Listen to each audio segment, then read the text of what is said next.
Nouveauté dans les bancs qui tournent, c'est le Graco Easy Turn.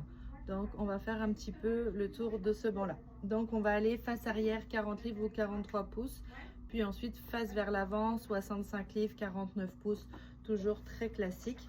Et l'installation va être un petit peu différente par rapport aux autres bancs pour celui-ci. On va avoir le coussin de tête et le coussin de fesses. On a l'étiquette ici qui va nous dire que le coussin de fesses se retire à 20 livres. Le coussin de tête, on aura tendance à le retirer également dès le début. On va avoir deux petites attaches ici de chaque côté pour faire tenir donc les petites planches de l'attache de l'entrejambe. Ça va éviter que ça retombe sur l'enfant. Pour la rotation, pour le Easy Turn, on a donc cette petite planche bleue. Donc on va venir la tasser et soulever ensuite la poignée et on va pouvoir faire notre rotation. Le banc va tourner face arrière ou face avant, peu importe la position, on va pouvoir faire la rotation. Pour l'installation, les seaux vont être utilisés jusqu'à 35 livres. Ensuite, on doit mettre la ceinture. Notre banc va face arrière jusqu'à 40 livres. Je vous recommanderais d'utiliser la ceinture pour faire une seule installation. Comme ça, vous n'avez pas besoin de revenir dessus.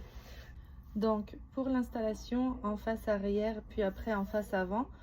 Et là, c'est notre bille de niveau. Comme vous voyez, la bille de niveau, elle est sur la base. Donc, il va falloir que j'incline ma base pour être à la bonne place. Ici, cette première portion, c'est du 0 plus. Et là, c'est 3 mois et plus. Donc, si vous êtes installé dans cette portion-là, vous pouvez y rester pour toujours. En plus, on va passer vers la droite ici, plus notre siège va être droit. Plus on est vers la gauche, plus notre siège va être incliné. Donc, à l'avant de notre banc ici, on a une poignée qui va nous permettre de choisir notre inclinaison.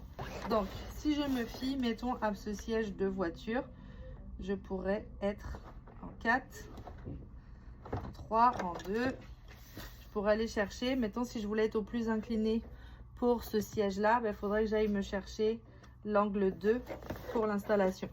Pour un enfant plus vieux, je pourrais aller en position 3 ou en position 4 pour être plus relevé. Donc, pour l'installation, je vais aller mettre mon ancrage du haut là où il doit aller.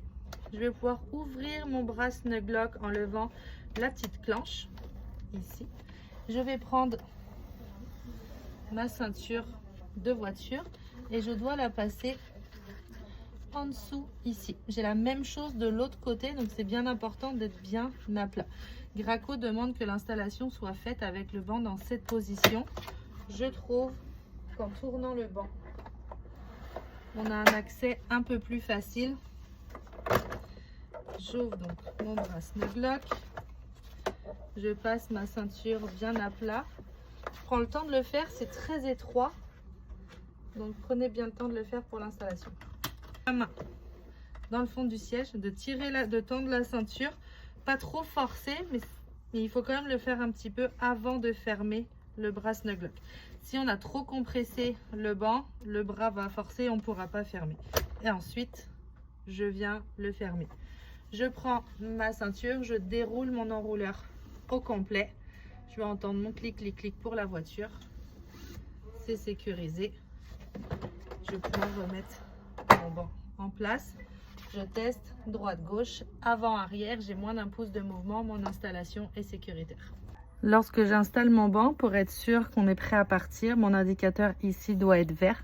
Donc je dois bien enclencher mon banc pour que ça passe au vert.